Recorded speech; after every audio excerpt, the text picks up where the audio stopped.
Okay, not actually sure if this is working. Maybe not. Is it? I think it might be. Oh, that's good. Okay. Um, I don't want to make this too crazy. Probably about there. Turn down the decay. Yeah, just a little bit of ambience. We don't need too much. Just try and make it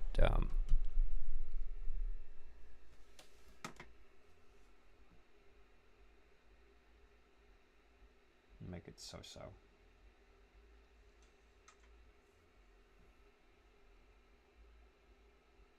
There we go. So, welcome everybody. Welcome back. Kind of started off on the wrong foot there in the last thing. Now, I'm just going to sit here and let my mind relax a little bit and just kind of get into the discussion of recording music and just a kind of a general kind of way. Nothing too serious. But just a bit of background, I suppose. I have been recording music for nearly 25 years, and I've started on tape, like many people, especially in my age bracket. We started using analog tape, and that oftentimes encompassed making recordings that were actually, I guess, more or less inspired, I guess is what you would say. And kind of when you're young, that primordial soup of inspiration is just there, and you don't necessarily have to try to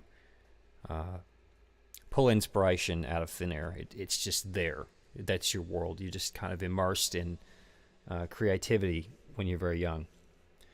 And tape being the medium upon which many of us, I don't know anybody in my age bracket back in the day that would have had a digital recorder starting out. You either had to have a 4-track tape machine, able to borrow somebody's, or get into a studio, a local studio, to get anywhere, doing anything, recording-wise. Hello, welcome everybody. We have Nicole in the room. Hello. Okay, so the discussion is around music recording, and I'm kind of just getting into my background with recording music. Thanks so much. Thanks for liking. And so we just, back in the day, like I remember the first ever recordings that I ever made were with my brother. And this happened. We had one of these old tape machines. It's just like a little, like in a police station, you would have somebody sitting there with a tape recorder. This sometimes it was a Radio Shack brand. We had one of those. We actually had 2 of them at one stage, I remember. One was like red and black, and we had like a silver one with an external microphone and things. And those were the greatest recordings, I think, because you were just kind of sitting in your room whenever anybody could get a hold of C-size batteries. I think it would have taken either 2 or 3 or 4 C-size batteries, putting them inside this machine and just hitting the record button, and either one of you just comes out with some ridiculous, hilarious shit that you hit record, and that's it. You got like either sometimes you got 30 minutes, depending on how big the tape is. You got 30 minutes to record just stupid bullshit on the tape, and then sometimes you have an hour, sometimes you have 2 hours. And sometimes, if you could get a hold of your dad's 120-minute tapes, the Maxells, the really good ones, Type 2, you know, you'd want to be careful sneaking those out, because if you got caught with them, you'd have your ass handed to you on a silver platter, pretty much. Those were the times where you could just hit the record button and go all afternoon just recording stupid shit. And this is what me and my brother used to do all the time. Sometimes we would re-record over the same tapes, making up stupid stories, just coming out with the weirdest shit imaginable that could possibly come out of a young person's mind. We put that onto tape, and that was some of those tapes. I swear, I wish I had them. I wish I had them. I wish I had at least one. I wish I had even 30 seconds of one to listen to. But those were the very best of times recording. It wasn't even recording music for me that was great. It was that, yeah, the C90 tapes back in the days. That's right, Stevie. Yep, yep. Those were great tapes, and it was like you got to learn so much about the technology too, just by having something like that and playing with it. And even back in the day, even back in the 90s, it was like you could find them. You could actually go just to a normal department store and buy them. These were the days where, you still had Radio Shack, you still had Circuit City, Walmart, Kmart had them. They were everywhere. And I remember one of the very few things I asked for around birthday time was, I want tapes. My family wasn't rich at all. We weren't even middle class. We were poverty line. But the only thing I wanted was recording tapes. And I would actually ask them, because back then my hillbilly drawl was like to a maximum. Mom would ask, "What do you want for your birthday?" Recording tapes. That was it. That's what I wanted. I wanted recording tapes. And oftentimes in the Dollar Tree, there would be a pack of 3 of them for what $5 for a pack of 3. Just normal bias tapes. They weren't the nice C90 ones, but C90s you could probably maybe 8, 9, or 10. We're talking.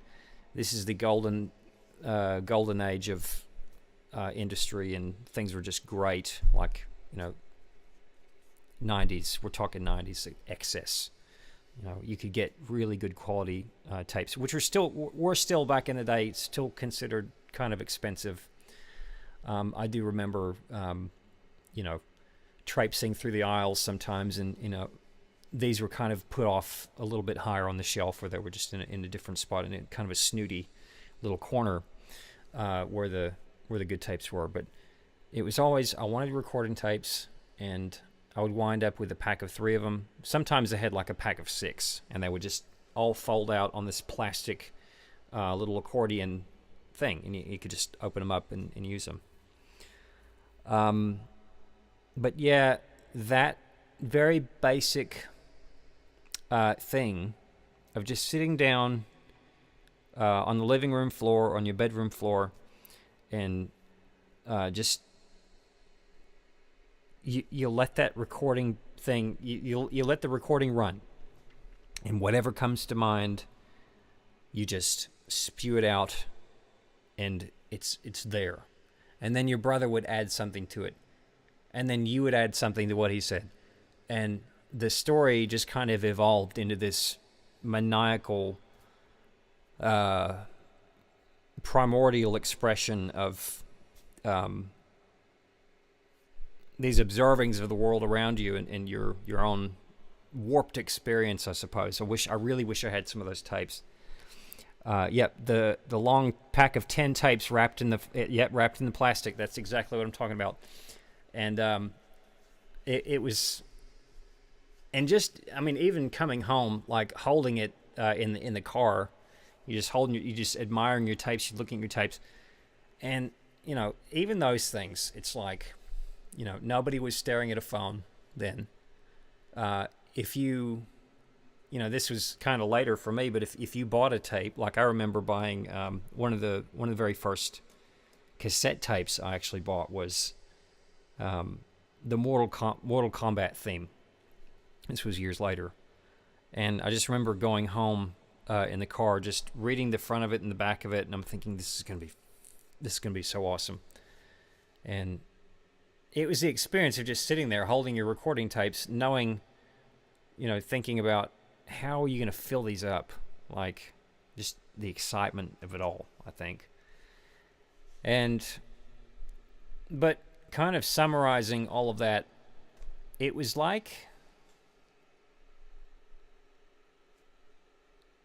that approach years later of where things then, oh, now we've got to actually put a song together. Me and my friend Will at the time, he and I would record, same thing, on recording tapes. We wouldn't make up stupid shit stories. Sometimes we would, but these were proper jam practices and overdubbing and things like that. And sometimes he would be on drums, I'd be on guitar. He'd be on guitar, I'd be on keyboards. And that then kind of got to be a more of a refined process then, because we're working with 4 tracks and not just one. So there, the element of the live performance, everything's totally live, even from just sitting down in front of the little microphone, making up entire worlds of nonsense, then evolved into, okay, well now we have to make this into some kind of structure now with 4 tracks. And it was still fun. It was still great. It was still spontaneous. And then I think sometime around 2004, I saved up and I bought my first ever digital recorder, which was a Korg D16. And I've never been able to find one again. They were great little units, and it was something so advanced for the time, I could barely figure out how to use it. It had amp modeling built into it. It had like a superior, like Leslie speaker simulation that blew everything. Even today, it sounds really good. The rotary speaker simulation on it. The amp cabinets were great. And it even had like a digital readout of everything on the screen of the D16, and that was cool too. And what had happened was, though, that the workflow with digital, even though it was instantaneous, you no longer had to rewind and overdub or do anything. There was a certain element of, I think, life that was pulled out of the process and that was removed from the workflow. And of course the sound was different. You didn't get inconsistencies with that you did with tape, obviously. It was all digital, and it was cold. It sounded cold. You didn't get the same, you didn't get the tape hiss or anything. It was just what it was. And we're talking still, though, I think that machine was either 16 or 18-bit, or it could have even been 24-bit recording. I doubt that it was 24-bit recording. I think it was 16-bit recording on that machine. And then the thing kicked the bucket. The hard drive died inside of it, and that was the end of it. And these were the days where, I knew nothing about replacing a hard drive. And I took it to a tech, and they still didn't know exactly how to do that. And I think with the D16s, the hard drive was somehow soldered onto the circuit board to prevent people from, servicing them. So that was the end of that. And then I remember somewhere around 2005, I purchased my first ever desktop audio workstation, which was it was a Dell Pentium 4. No, it was a Pentium 3, and it had, I think, there was a monitor included with it. And I bought my first ever audio interface, which is a Cubase. It was a Inspire 1394 FireWire device. It had a total of 4 inputs, and it came bundled with a copy of Cubase. And they still sell them, by the way, on eBay. You can still get these great multi-track interfaces. And that's when the whole sky opened up for me with recording, because not only could you work with a total of 16 tracks, like on the D16, you had nearly unlimited amount of tracks. You could work with 64 different audio tracks, and there was no threshold, there was no ceiling with the volume. There was no what am I talking about? There was no it was uncompressed audio, but it was also that I'm missing one fundamental thing here.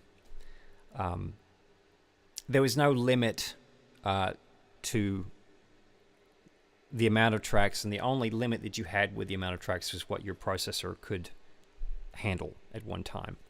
So I ended up actually using, at one stage, 40 tracks to record something, just multi-layering and just really just doing as many layers as I possibly could within Cubase. And I learned Cubase pretty thoroughly.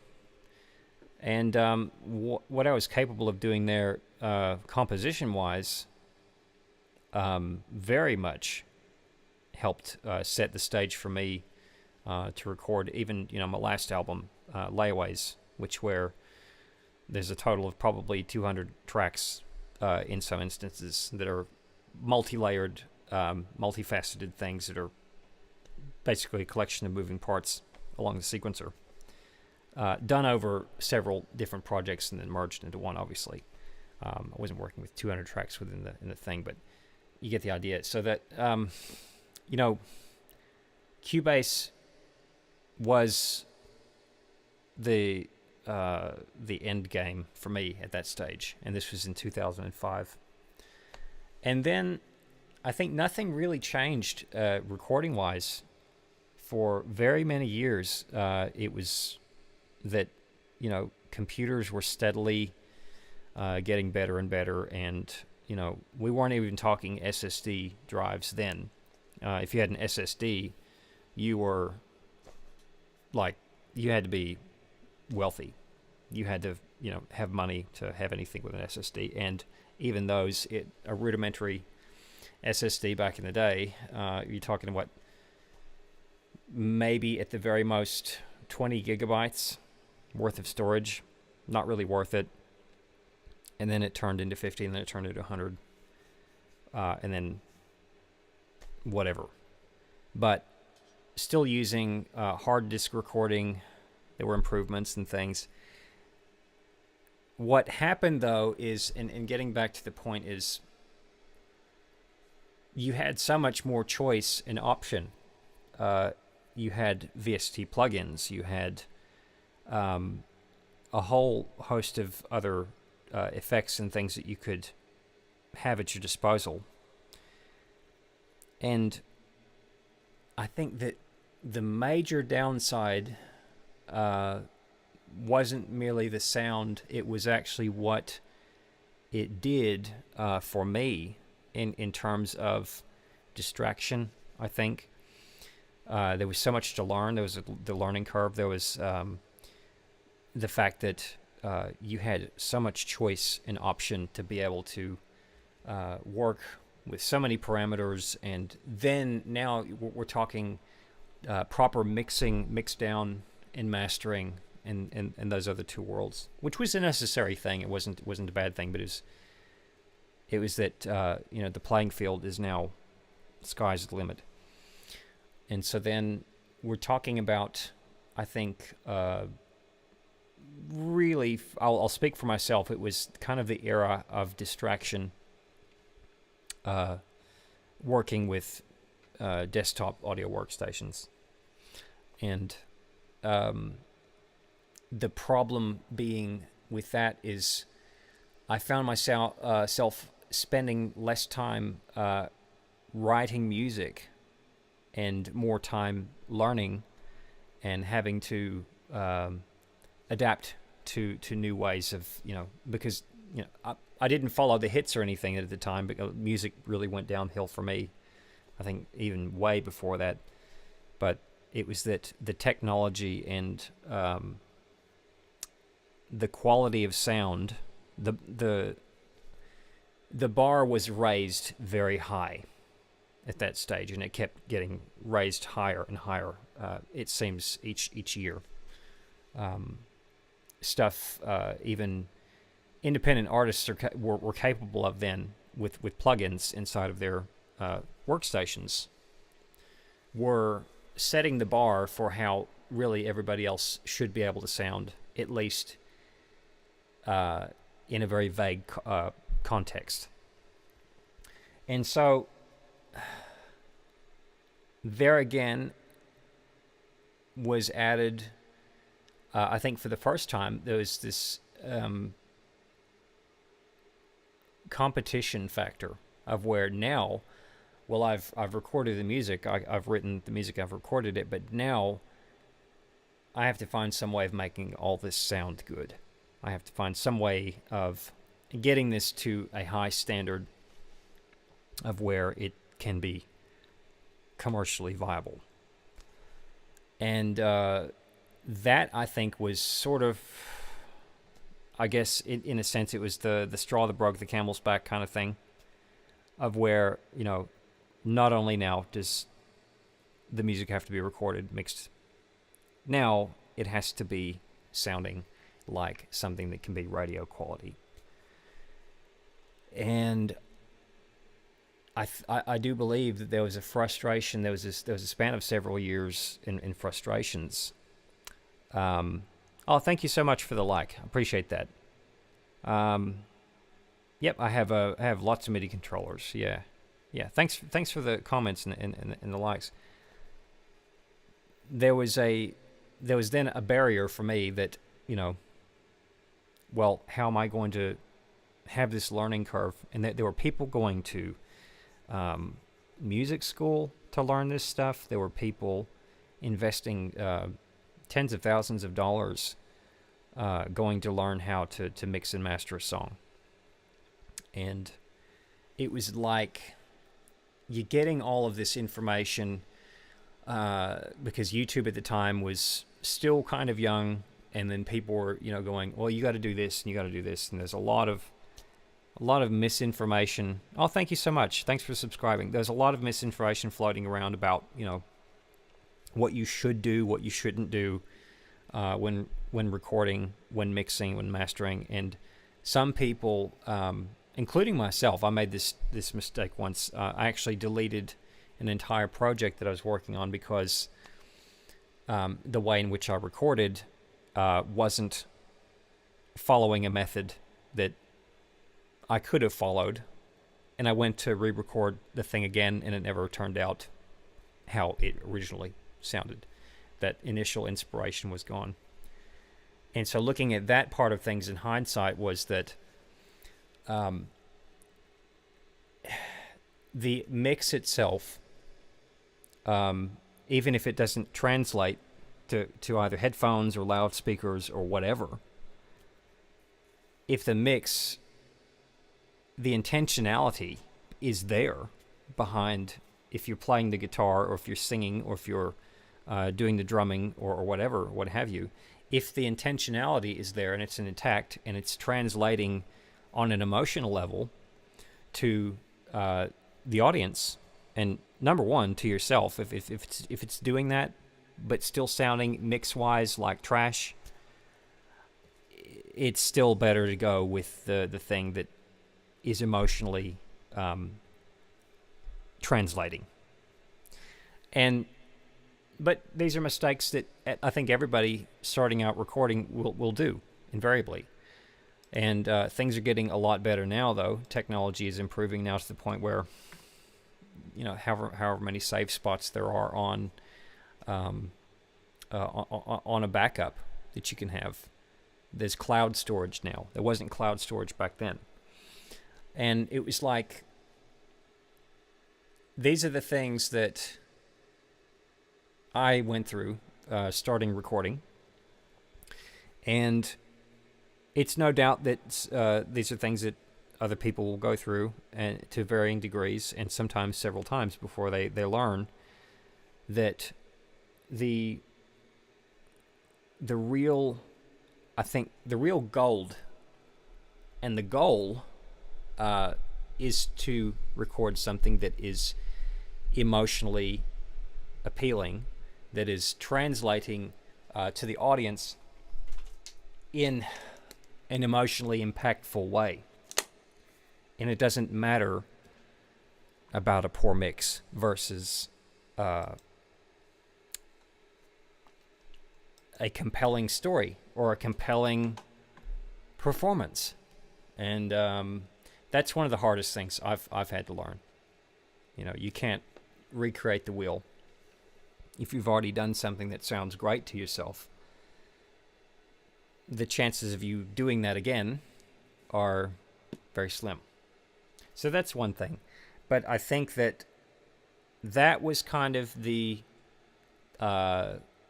crossroads I was at, and other recording artists was at, that I knew. And it was like, well, now what do we do? There was several years of no music making. What do I do now? Like I've recorded my very first album, which was 2012, this progressive rock suite. And there were some great tracks on that album. I thought there was some great tracks on it. But I listened to it then, and I was so obsessed with the mix aspect of it, that the mix wasn't right, that the mix didn't translate in the car. It didn't translate well through anything but headphones. And now it's that, you get people like Andrew Scheps, even years ago, it's like, well, the headphones, that's what everybody's on nowadays, so why not mix for headphones?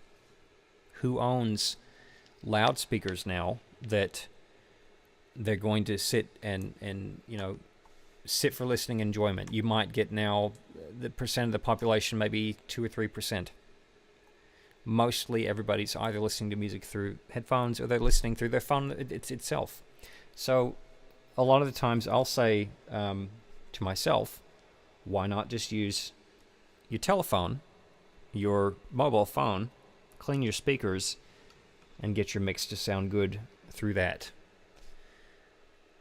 Because honestly, nowadays I think you have to follow the medium for which the sound delivery is coming through. And that's the final filter.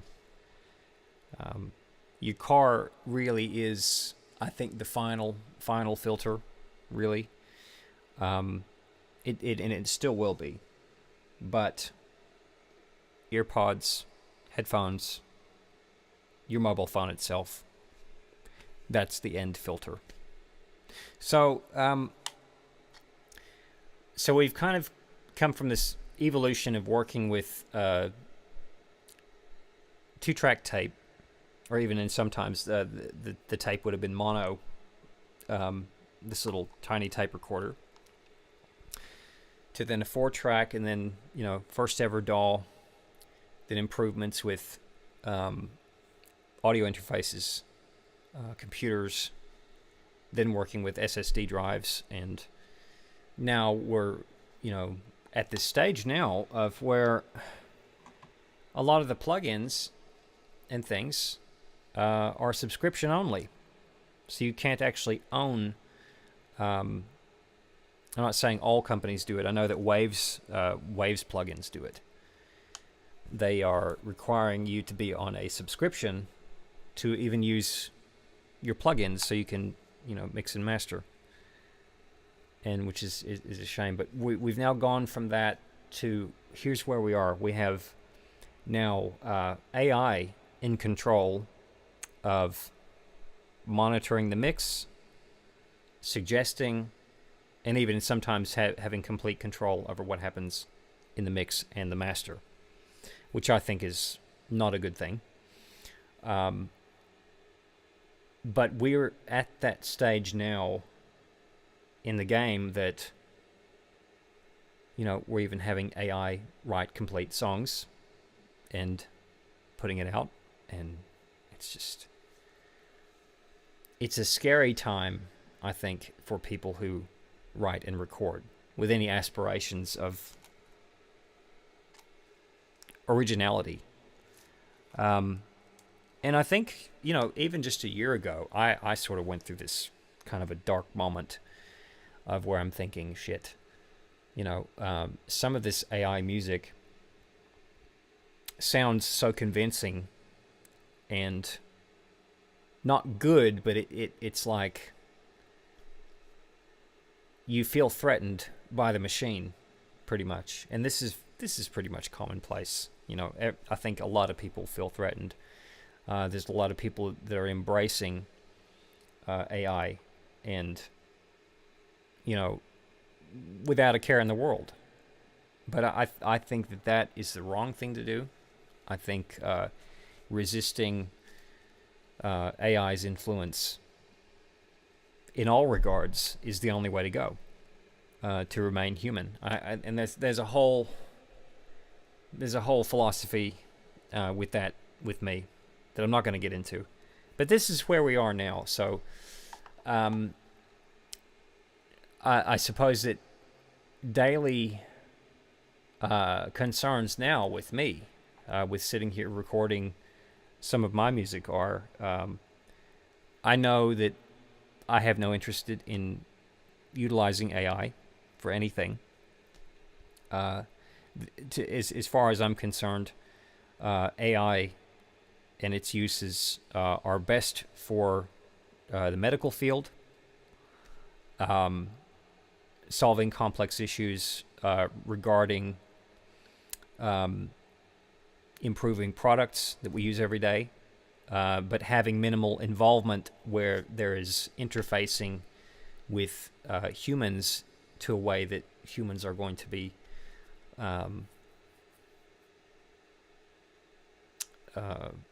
ejected from that process. So that's where I stand with that, first and foremost. But the struggle, I suppose, that I'm talking about now is exactly what I'm looking at here on the screen. It's I'm sitting in front of a project that I started last night, a very ridiculous project, I might add.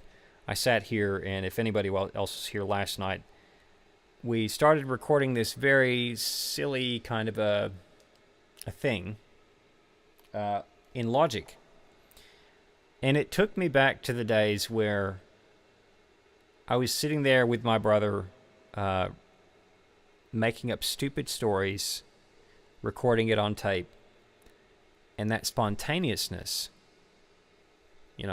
And something happened, and I was just like, oh, let's just be spontaneous and careless, and let's sit here and record something, not knowing what the hell's going to happen, not having a preconceived idea, and see what happens.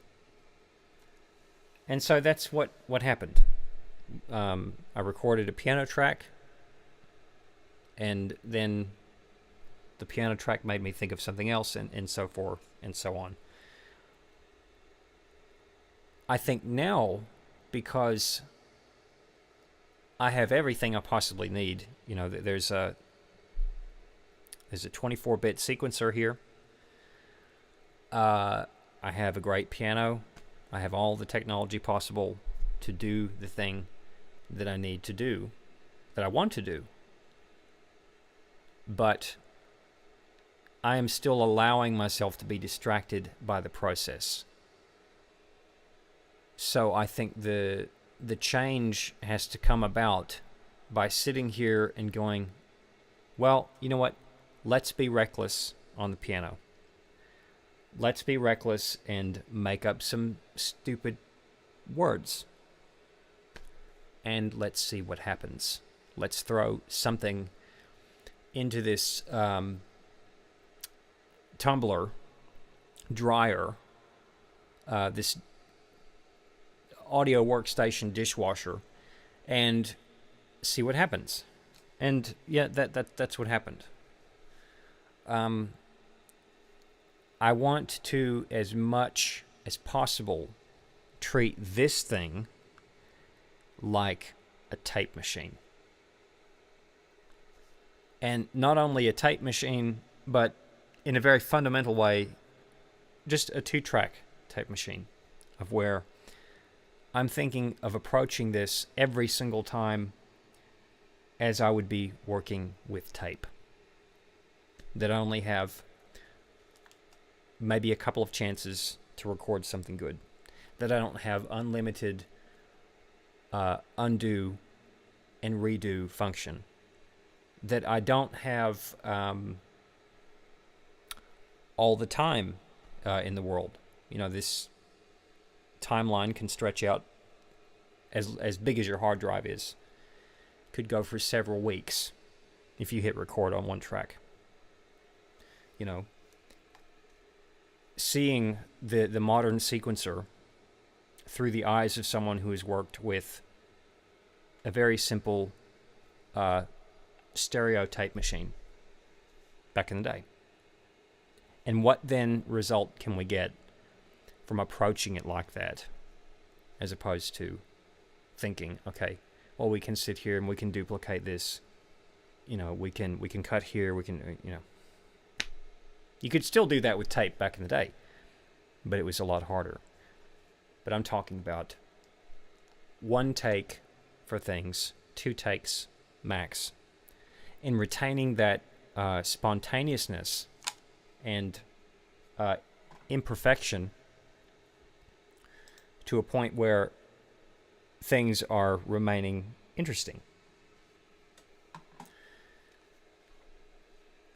And so this little exercise of sitting here recording that silly piano track and then making up some lyrics on the next track, we used maracas here.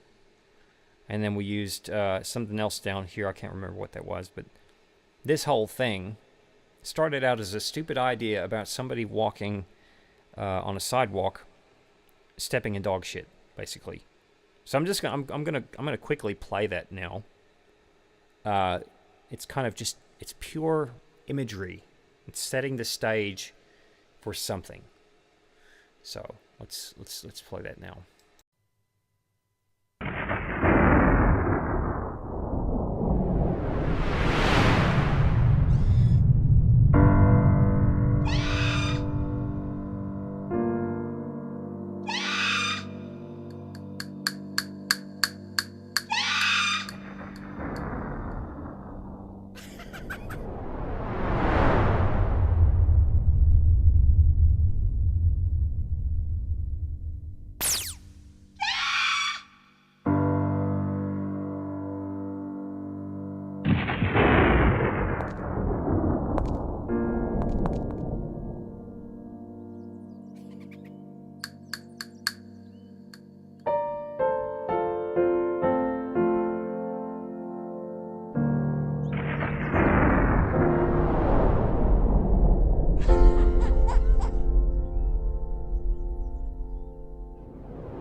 So yeah, that was the first track on this mini album I recorded last night, in an effort to kind of break through the wall of this kind of abject seriousness that plagues a lot of my approach to music.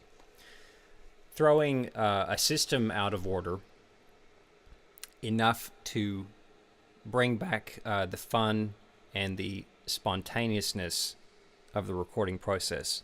Just as, back in the day, I would have recorded something like that on one of those silly little tape machines. And because when you get older, your cynical mind, or at least mine, has a tendency to take over. And a lot of that fun and spontaneousness goes away. And little exercises like that, if anyone has a similar problem where they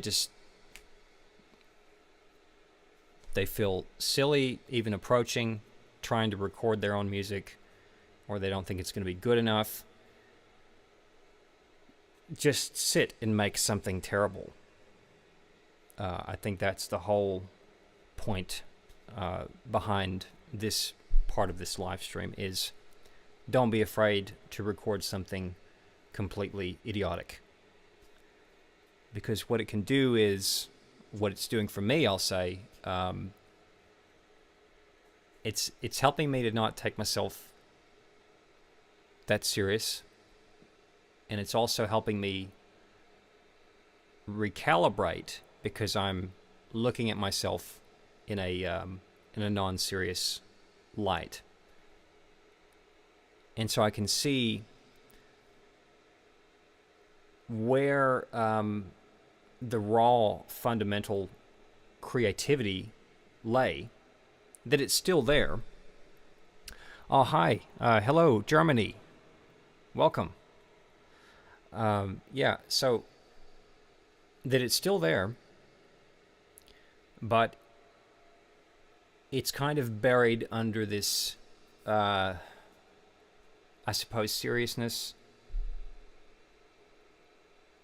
And, it's a way for me to gauge, number one, how far am I willing to go to be creative, number one. I could take this idea that I hammered out on piano, I could just take it to the ends of the earth. This album could go on for 4 hours if I wanted it to, just making up silly music. But I think it's also a way for me to remember the process of being able to be spontaneous with the ideas, and not always walking into the recording process with a preconceived idea about me wanting it to sound a certain way, letting accidents happen. It's a whole Bob Rossism, happy accidents. I want to now incorporate that process into my recording process, so things aren't going to be sterile. So I'm not going to be hating what I'm doing halfway through it. It doesn't always have to be a serious thing.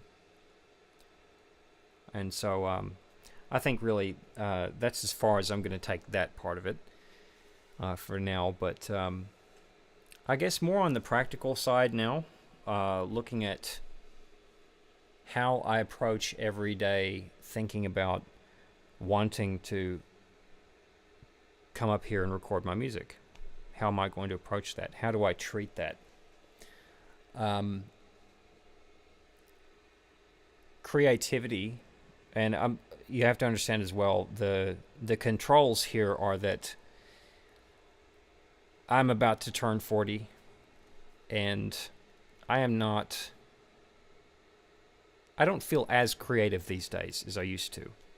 And I don't know if there's a lot of that to do with age, or if it's a lot to do with suffering the loss of my brother. I think it's probably a mixture of both. the little exercises like that are a way to ignite some kind of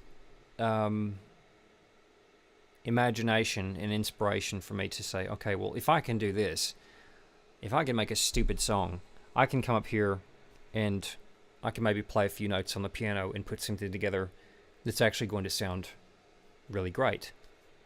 And that I've made the accident, I can make that accident into something amazing to myself.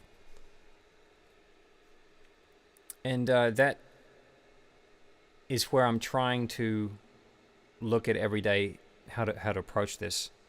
If I have an idea that's floating around my head, and I'm just going to come here and I'm going to play it out on the piano. I'm going to get it down. I'm going to record it, even though it's not a finished thing, because those little bits and pieces can trigger parts of the brain that will say, okay, well, if this can do this, then this can do this. And this is a way for me to resolve these set of chords. Here's how we can make this thing actually work. I used to hate working like that. I used to hate recording little bits and pieces because I thought to myself, well, I'm kind of just wasting time if I'm just getting half of this done or a portion of this done. I used to hate it because I wanted to use my time in the sense of I'm coming up into the studio, I have a set amount of time to record this, and here's how it's going to work. That's the framework that I wanted to be in for the longest time.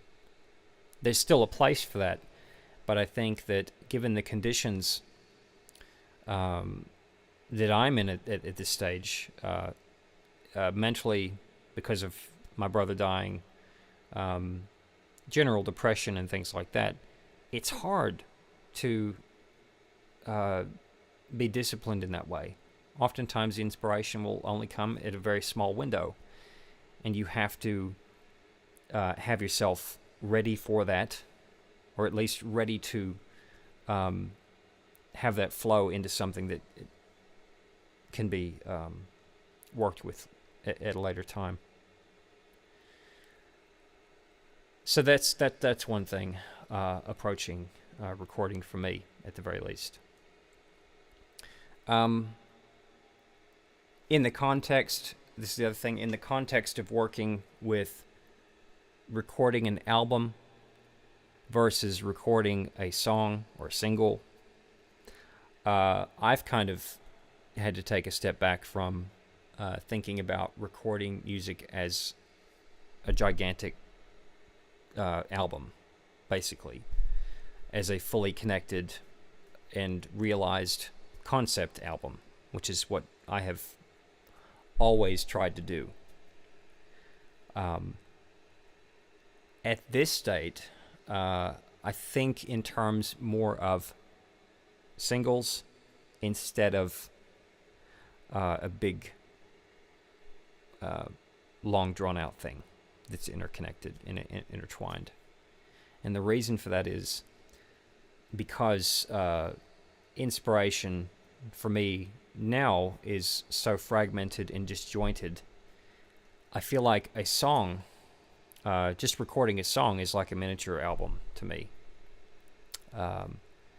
So I think for those of us who are getting older recording, that might be a thing. You know, it might not be. Some people my age may have a lot younger brains, and they just think, okay, well, here's what we're going to do. Here's the entire thing. We've got it all planned out. We've got the whole thing written. We're going to record it from beginning to end, and they might just be able to pull it off without any problems. Especially if you are in a group of musicians who can all come together to make that happen. That can happen a lot quicker. But if you are someone, and that's the other control here, I am a sole artist, so I'm in control of everything, down from the writing, recording, down to the mixing, producing, and finally releasing the music and everything. Music videos, media, press, everything else. So when you are in control of the entire thing like that, people don't realize it is becomes so exhausting mentally, physically, financially exhausting. And I think nowadays that it is a lot easier for me to think about an album as a collection of singles that I can work on and release as singles, not having to hold on to those things until the very end and then, release it as one gigantic long production. It's sad for me in a way because a lot of the motivation went away, I think, releasing my last album, which didn't really do so well. I didn't make a lot of money on that, and it's, to me, it's a personal triumph for me, that album. Hello, Airbus. Welcome to the chat. And oh my gosh, at some stage, I was trying to open up the floor for some people to chime in. And if you have anything to talk about with your recording process or anything, feel free. I'm just kind of rambling until someone comes along and has an idea about how they work and that sort of thing. But yeah, thank you so much, Airbus. I appreciate that. But yeah, it's at this stage in my life, releasing layaways and having such a small reception for it, given the amount of media and press that I put into it beforehand, was very disheartening. And it's one of those things. Oh, thank you for subbing and liking. I appreciate that. It's one of those things where you always, at all turns, and I will say this many, many, many times. If you are recording music to try and please somebody else, you are going to fail. It's not a question of if you will fail, if you will not make a sale. It's that you won't. And the sad truth is nobody cares. And are you getting on a plane? Is your name Anthony Albanese by any chance? Anyway, bit of a joke there. But the horrible truth is nobody cares about your music. Nobody cares about my music. You have to be the one who cares. You have to be the one who is pushing yourself to record the music for yourself. You're a pilot. Oh, okay. That's pretty cool. You have to be the one who is championing your own creation. And if you're not, you're going to fail at it. And you will several times, just like I failed. I failed several times doing music.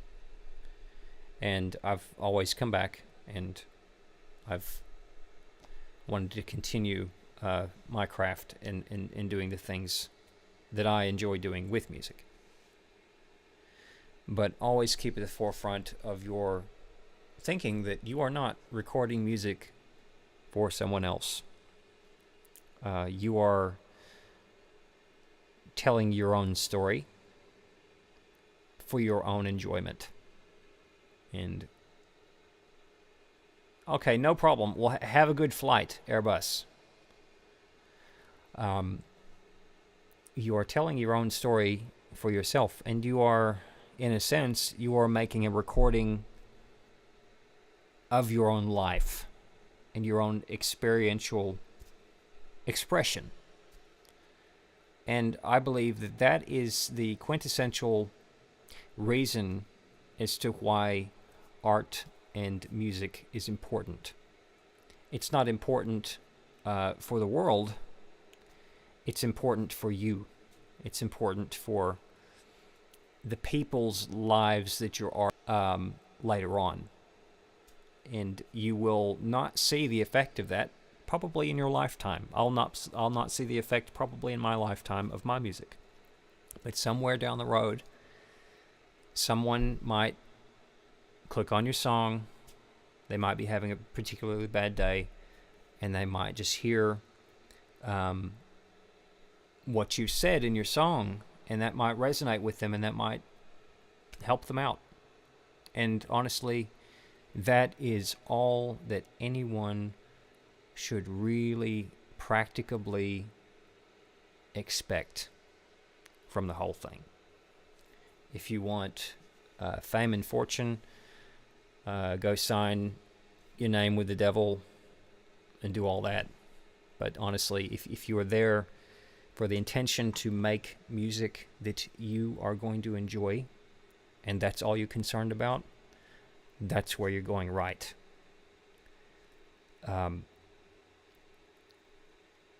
You will fail. You will fail if you think that anyone gives a shit outside of your close family or close friends.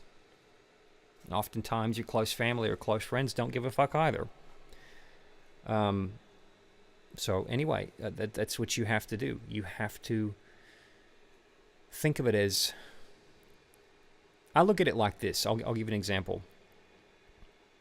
If I write a song and I feel strongly about what that song is for or what it represents, I'm not sitting there going, well, I wonder if somebody else is going to like this. Now, actually, that's a lie. I will sit there at some stage thinking, I wonder how this could actually, maybe I could change a few things to make it sound marketable. And we're all guilty of that. But I don't sit there with the intention of going, I think I should say this because that's what somebody else would like to hear. Or I think I should rhyme this way because I think that's what somebody else would like to hear, or this is the way that they would like to hear it. No.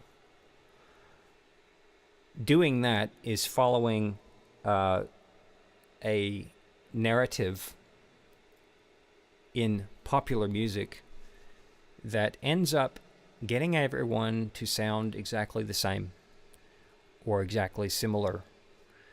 And this even is so far-reaching, it goes beyond what the content of the music is. It's the style that it's recorded in, the way that it's recorded. I mean, I can't tell you that as many times as I've heard independent artists making songs that sound, even on a mixing level, on a mastering level, that sound like other bands, and you can nearly pinpoint exactly who they're trying to sound like. Are they trying to sound like Aphex Twin, or they trying to sound like M83, or what are they going for? There's a specific genre that they're trying to match and stick with, like whether it's like indie or R&B, popular stuff. And a lot of that is this kind of, it's a cookie cutter way of looking at approaching recording.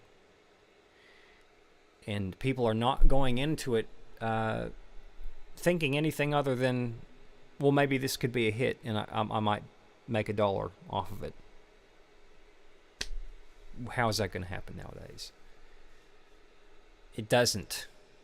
It doesn't. And there's a reason why it doesn't. So why do it? Why try and sound like everybody else? So that's another thing. You have to safeguard your originality to the point of risking sounding stupid and risking sounding even offensive. And I mean that in a context of both lyrically and sonicality, I will say. Like, take for instance my drums at the moment. The way I'm mixing my drums is I want my drums to bloody well sound as authentically 70s as possible. And I mean that in such a way as I don't want to use compression.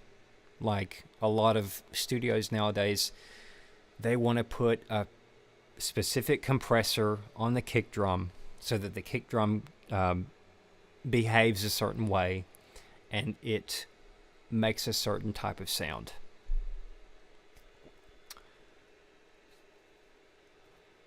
I have no idea what that means. I think I've got trolls piling in here.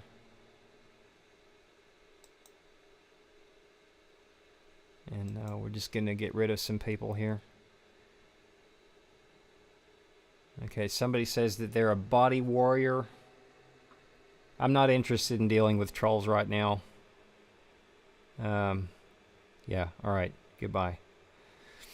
So anyhow, I have this distinct feeling I'm gonna wind up like one of those people back in the 90s on a public access TV show and getting prank calls. I really don't want that to happen, but that's okay. What I'm saying is we want to get away from wanting to sound like everything that's on YouTube. We want to get away from all of the professional information out there and start making our own minds up about how things should sound within a certain guideline about how things can respond well along the audio spectrum and to what's going to sound pleasing to the ears. But what I'm talking about is people want their kick drum to sound just like either Bruno Mars's kick drum off of whatever album, or they want it to sound like, this has to sound like the Metallica fucking drums, or my guitar has to do exactly what this thing does on this particular record. Now, I'm guilty of that with my drums, but in the respect that I'm looking at it as my kick drum needs to be there and gone. It doesn't resonate. It is just there and gone. And a lot of 70s sounding drum kits are like that with each drum. Generally, the resonator heads on the toms are taken off so that they are present, but they're gone. Present and gone. They don't ring out or anything like that. And the reason that I have come to respect drums in particular that sound like that is because, well, number one, the type of music that I record, being kind of more in the genre of early progressive rock, before they really kind of took off with trying to put, too much processing. Oh, thank you so much. Oh, fuck me dead. What is fucking wrong with these people? Yeah, and also, by the way, you can take that flag and shove it. And on your way out of here. And yeah, goodbye. So anyway, you know where I stand with that shit. So my drums have to be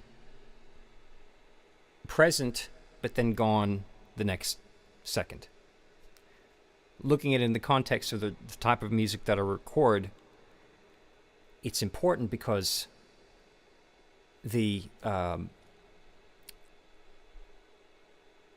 structure of the mix has to be that the drums are centered, and the toms themselves might have some leeway to where you might hear the left tom in the right can, the right tom in the left can, and a little bit of sparseness here and there, but everything is nice and separated, and the bass can sit very slightly off maybe to the left or right of the kick. Everything is clear and loud and present, but only making its presence known briefly before fading back into the mix. And so that's why I prefer my drums to sound dead and dry. Now, a lot of people are probably tuning in going, well, I've never heard your music. Well, this particular type of music, I've not recorded yet. I've only gotten into it probably the last 5 or 6 years. And so it's the type of thing where I want to emulate those drums to where they are sounding so organic, without any compression, anything messing with how they behave organically in a very basic mic situation. And the room is gone. This is the other thing too. The room that I record the drums in is what you would call an anechoic chamber. So the room goes away. And if I can demonstrate this very quickly with, I have a little bit of reverb on my vocals here. I'm going to take that off. So this is pretty much what you hear with the drums. They are there and gone. There's no early reflections or anything like that. So that's important for the mix, and even going through the process of finding out what you like for a mix. No doubt you're going to listen to popular records, but some people listen to the most popular records and they say to themselves, well, you know, I've got to have John Bonham's drums. And that's fair enough. I've got to have I have to have Joey Jordison's drums. I've got to have Phil Collins' drums.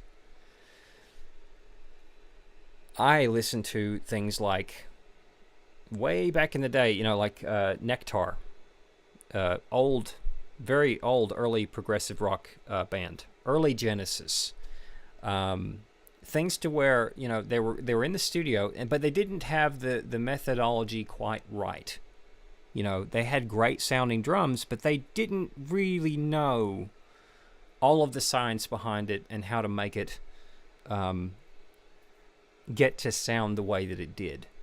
It was kind of just, this is a scratch reference of how the drums sound, and this is what we're going to go with.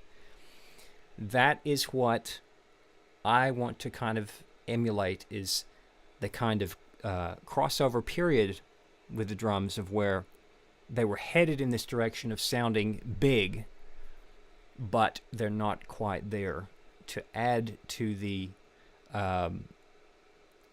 I suppose to add to the illusion of them sounding vintage. That's what I'm trying to achieve with the drums. Welcome back, everybody. We have somebody. No, we didn't get to it. We did talk about it just a bit on here, but I've kind of swerved, and I'm talking about something else. I'm just here to talk about my recording process tonight. But yeah, thank you. And we have do I do songs? No, I don't do songs. I sit here and I talk to myself like a lunatic. That's all I do. Have a look at my channel, and you'll see that I'm just a raving lunatic. Anyway, so this is really, I think, if you're trying to sound original, if you want to go for something that is going to put you in the ballpark of sounding different because you're sounding original, you want to really dig deep and find out exactly what it is you do want to sound like. Maybe it's a completely off-the-wall recording method that you want to try. Maybe you want to stick the microphone at one end of the room and just record the kit that way. It's important to try a few things before you settle on, well, look, I'm just going to buy Superior Drummer and hope for the best and use some presets on there. There is nothing wrong with you doing that, by the way. There's absolutely nothing wrong with you doing that. And I've done it before. because I didn't know what I was doing. I didn't know how to mic a drum set. I learned, but I encourage anyone, if you're trying to break out of the cookie cutter thing and sound original, take some risks. Take a single microphone and record the entire band. You know, record your band from an opposite room. Do something that's going to inspire you and push the boundaries of what's possible. And that's important for a very important reason, because we have this, for a long time, we have this state of original music, I suppose, of where everything is sounding exactly similar, or can be attributed to a very popular band. My sound can be attributed to some popular bands. Nobody gets away with that, you know. But these bands are obscure. And so therefore they're kind of forgotten a bit about, and maybe that can help to sound more original. And see, I could even take that idea and I could run with it and go, okay, well, let's just change it up a bit. Maybe forget about the way that I've mic'd the drums. Take all the mics off the kit and just use a single microphone, record mono drums. It could end up sound freaking amazing. But you have to be willing to say to yourself, well, what is possible, and how far can we push the idea without it sounding terrible? And so that's sort of it. And I've been going for a long time on this live stream now, and I think I'm sort of boring some people here, but and of course I'm also losing my voice because I've been talking for a long time. But this kind of thing is very near and dear to me, you know, recording and mixing and mastering and that sort of thing. So there's a few other points that I want to mention before I do go this evening. But and so we talked about, you know, you're the only ones who's ever going to care about your music, because no one else does, right? That's just the rule. That's the law of the universe. That's inescapable. That's light speed, pretty much. So accepting and coming to terms with that fact is paramount if you're going to continue to write and record music. You have to accept that nobody is going to give a shit. And the people that do, you know, they might crop up every so often, maybe every couple of years, and they might say, "Hey, this is a really cool track," and that's all existential, or it's extra reward you can get for it. The real reward in making art and making music is that you are making a recording of a moment in time that's important to you, and that is it, folks. That is all. A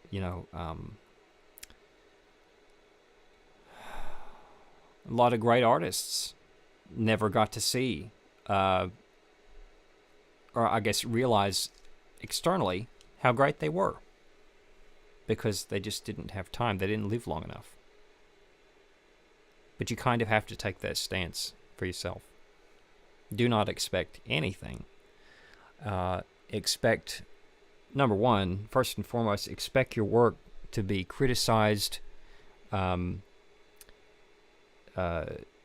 ridiculed, and held up to other great works of art and compared. That's what you can expect. But you can also expect this, and this is what I'll leave everybody with tonight, before I shut this off, is you can always expect that the music will never leave you. It will never go away from you loving and being connected to it. And for me, that embodies itself and presents itself as the piano. Even if I could never play again, I would still love to have a piano near me, or be able to hear a piano being played live. And that's really the failsafe in it all. I will always love hearing the songs that I love the most. And I'll always be able to enjoy music. I hope. I hope my hearing doesn't go. I woke up this morning and my right ear was muffled for whatever reason. And it must have been because I was playing the drums the other day and it was just quite loud. And there's a thing that happens where the drum that's in your ear kind of closes itself against your actual eardrum or something. There's something happens. And it won't reverberate because it's trying to protect your ear. It says, I've had too much loudness, so therefore we're going to shut down for a couple days. And if that ever happens to you, there's a technical term, but I think that's happening to me tonight. But music will never leave you.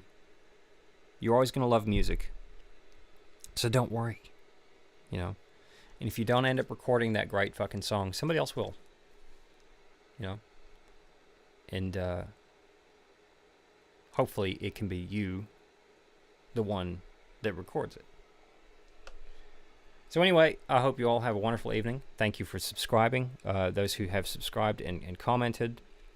We had some trolls in here tonight. We took care of them. But that's the other thing. I don't tolerate. I don't tolerate people being trolls on here very much. And if you are a troll, you will get kicked out indefinitely. I don't do timeouts. On this channel, you fuck up, you're gone. Indefinitely, you're gone for good. So anyway, I hope everybody has a wonderful evening, and I will perhaps see you all in the next one, whenever that happens, and we'll talk more about music. And I'd like to hear a collective thing from everybody else. How do you record your music? What's your take on things? Disagree with me. That's what this discussion is up for. It's up for debate. And I'd like to learn some things too. So if anybody has any ideas on how to, better make my drums behave the way that I want them to, or, my bass to sit with the drums or whatever, let me know. Because there are people on this thing that know a hell of a lot more than I ever will know. So feel free to chip in with that. Chime in. Okay, all right, signing out. I hope everyone has a great day, and I will see you all in the next one. All right, stay groovy.